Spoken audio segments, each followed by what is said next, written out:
Deputy Chief Paul Humphrey, Paulhumphrey, and I'll allow him to spell his name. Chief Operating Officer for Zen City, Maurice Klassen, Maurice Klassen.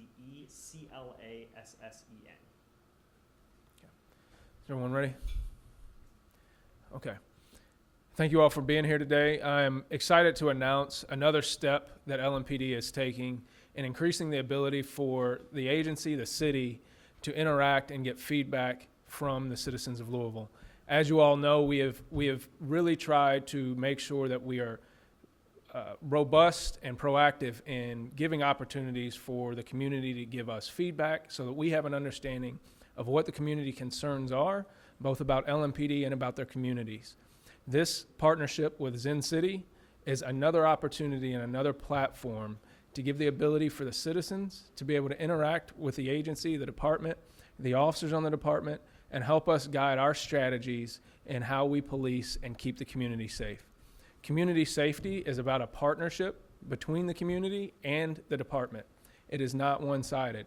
Therefore, we need to create as many opportunities as we can for the community to participate in deciding and developing strategies for how we police those communities and keep them safe. Zen City is a social media platform that will allow us to gather information, conduct surveys, and get a real robust understanding of where this community sentiment is at any given time. We can then focus our communications, our crime strategies around focusing on the issues that the community sees as being pivotal in their specific areas. It will allow us to geolocate those issues to specific parts of the community so that we can focus in one part of the community on the things that the people who live there are concerned about, and if in another neighborhood someone's concerned about something else, we can focus there. While this is a new platform, that doesn't mean that we do away with the other forms of communication that we have with the city. We will continue to have community forums, but we understand that not everyone is able to attend community forums, and not everyone wants to identify themselves as having certain concerns. This platform also gives us the ability to have anonymous feedback from the community so that they can also feel comfortable in communicating with the city with their concerns and what they want to see done as far as policing and community safety in the areas where they live. For the specific information about how this platform will operate, I'll turn it over to Mr. Klassen at this point, and then we can take some questions after that. Thank you, Chief. Hello, my name is Maurice Klassen. I'm the Chief Operating Officer at Zen City, as well as the Senior Advisor for Law Enforcement Agencies. And I'm here today in an incredible amount of excitement to announce this partnership with the LMPD. LMPD will be joining over 300 city, county, and state agencies across the globe in partnering with Zen City to help build trust and community success in the communities that governments serve. Specifically, we're launching what's called our Blockwise tool, an always-on survey that will ask residents a series of questions about how they feel about trust, safety, transparency, and fairness within the Louisville Metropolitan Police Department, as well as what their top concern is.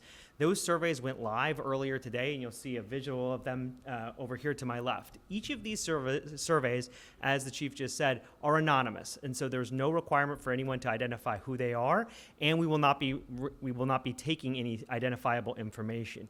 In addition, these always-on surveys will be provided by Zen City, not by the police department or the city, so that individuals are providing information free of bias one direction or the other. The surveys will include photographs of the city of Louisville and will be an advertisement from Zen City. We will locate these advertisements where people mostly spend their time today. Over 95% of people have smartphones today, and these are digital ads. They're located on websites, social media, on apps, on games, whether it be the Bible app in Spanish or your latest vacation trip that you're looking to book on Expedia. That's where people are, is where we'll find them. In addition, we'll be surveying about 1,500 to 2,000 folks a month, which is a statistically significant amount of the city of Louisville, and we'll be doing it based upon demographics, based upon the census, so we can match to what Louisville actually looks like, and so the police department can respond to what exactly the Chief said, the locations, the amounts, and the demographics that residents say are most important to them. So we'll be taking about 18,000 to 20,000 surveys in response every year. We'll be using these scores that we developed to test trust metrics, safety metrics, transparency, and then ultimately what the top concerns are of residents. These then tools will be built into live dashboards that LMPD, community engagement, frontline patrol officers can use to be able to better respond.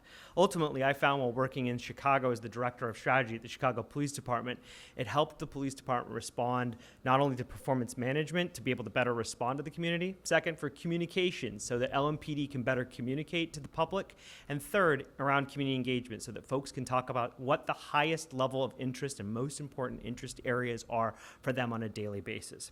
Lastly, I just want to mention this demonstrates, while I did say that ZenCity works with over 300 governments across the globe and five of the top 25 police departments, Louisville Metropolitan Police Department is the first police department in this region and one of the largest in this area to partner with us on this tool. So it shows that they're also at the cutting edge of listening to and trying to better understand how to build trust. So we're very excited to be here and to announce this partnership. And with that, I think we can answer some questions. So does LMPD plan to publicly share results of the survey once that gets up and running? So the results of this survey will be both internal and external. So we will have an external facing dashboard for people to understand and be able to see the trends in where the community sentiment lies currently. And did you all start looking into this as a result of the consent decree, or is this something you've been considering a while? No, this is something we've been working on this partnership on for close to a year. We've been working on this project to get this up and running. So we are constantly looking for new ways to be able to interact and communicate with the community. This is another step that we're taking. It will affect and be affected by the investigation with the Department of Justice. But what we're trying to do is provide good, solid constitutional policing, regardless of what oversight body might be involved or any other external agencies. We're about making LMPD and the community safer and more transparent.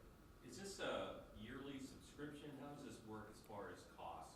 Cost to the city or to the individual using it? All the way around.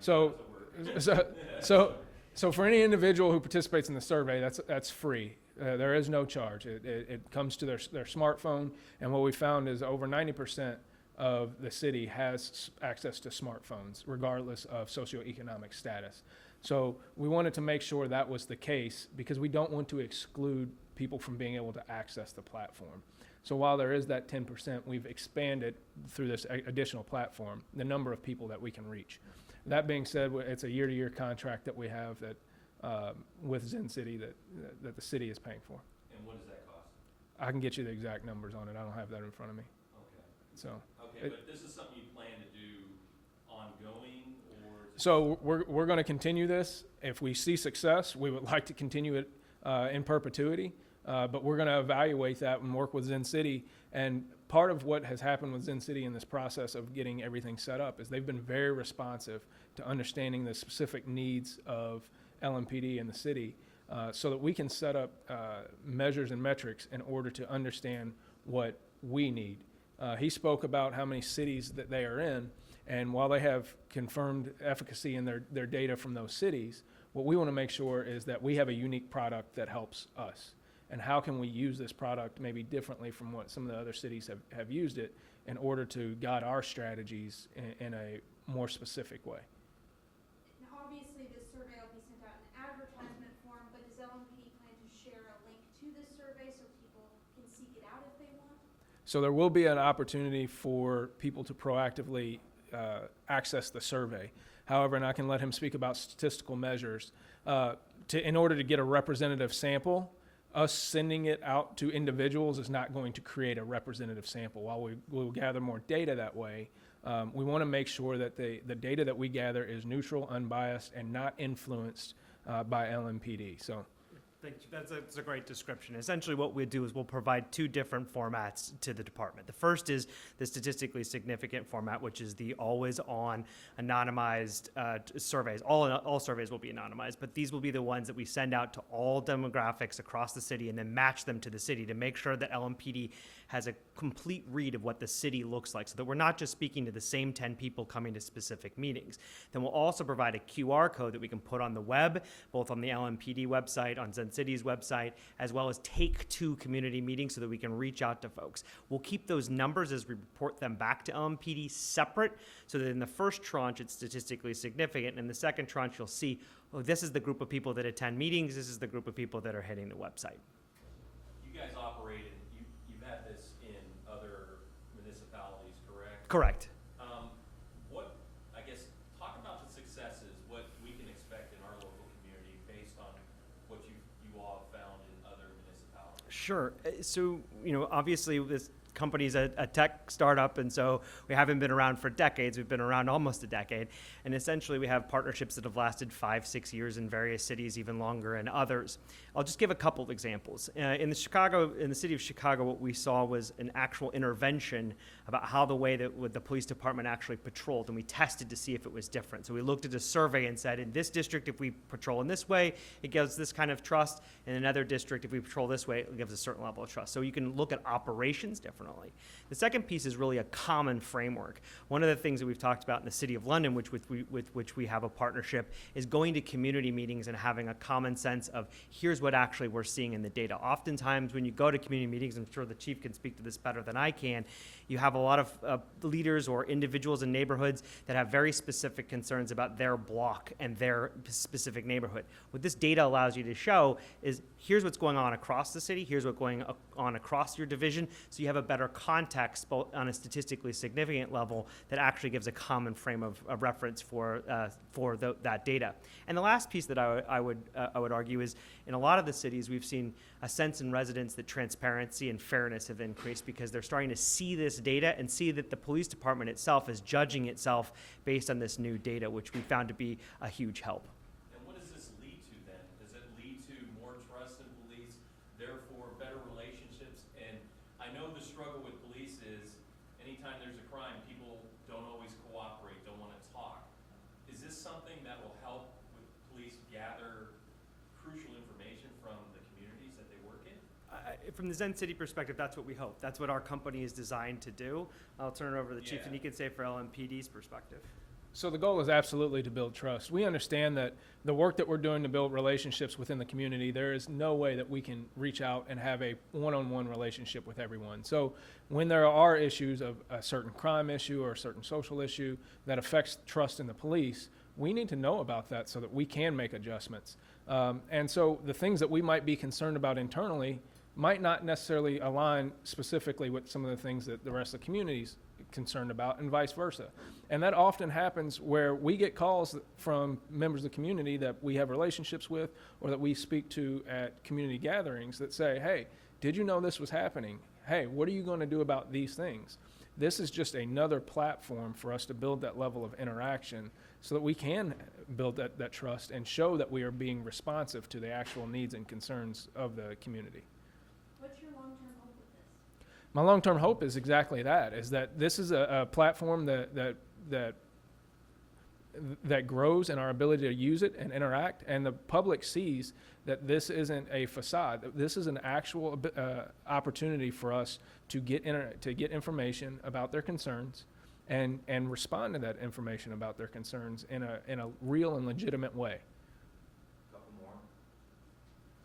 What's the level of detail within these surveys? Is it something that's quick and easy that you can just do in line at a coffee shop, or does this something you maybe sit down for and really kind of go through? So the way these surveys are set up, and I can let Mo talk about that a little bit more, but the surveys are set up so that it actually engages people. We've all been on social media where we've gotten ads or we've gotten surveys that are 10 minutes long. No one's going to do that.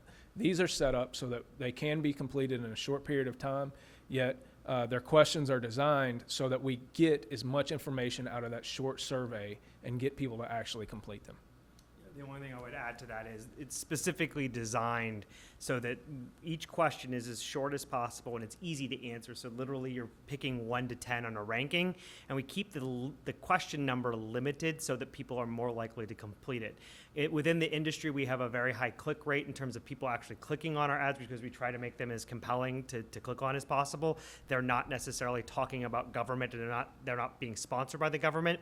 And then once we actually have that click through, we have 80% of the folks respond completely to the survey. 80%? Once they click through, yes. What about the initial click? What's the It's a couple percent, and so, but amongst the industry, that's actually pretty high. So basically how it works is randomly people are picked and you could just, it could pop up on your phone? Correct. And basically because of the census data and the data that we know from the ad networks, we know who the folks are by demographics, and then they self-report. And if it matches, then we keep those surveys, and if not, we kick them out. And then those surveys then go into the overall list that we have to be able to match the city as a whole, both by zip code, race, age, and gender. Anybody else? Is there anything we missed that either of you want to add? I think you got it. I think it covers it. And how long have you guys had this in place? I mean, you've had in other cities, but how long has this been going on? You're seeing it. This is going live now. Oh, I mean, live here, but I mean, in general, Oh, like okay. across the country. Oh, for years. So in Chicago, we've been there for, I think, 6 years now. Okay. And so it's been in a number of cities for even longer.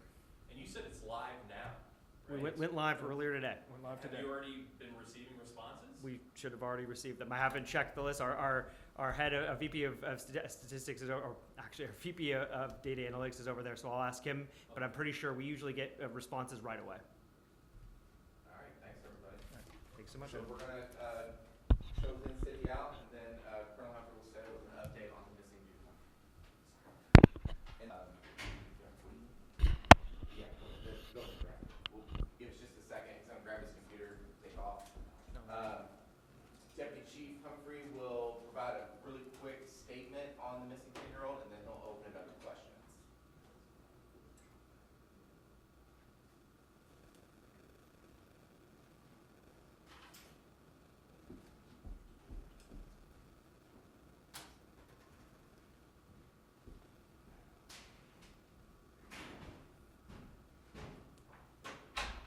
I'm assuming everybody's still ready? Sir, it's on you. Last night, LMPD responded to the area of the 2100 block of St. Louis Avenue on a missing 10-year-old juvenile named Kayla Bailey. We immediately began dedicating resources to gather information and conduct a search to locate Kayla. To this point, we still have been unable to locate her and return her home safely. We are going to continue dedicating resources and building resources to find her until we are able to return her home.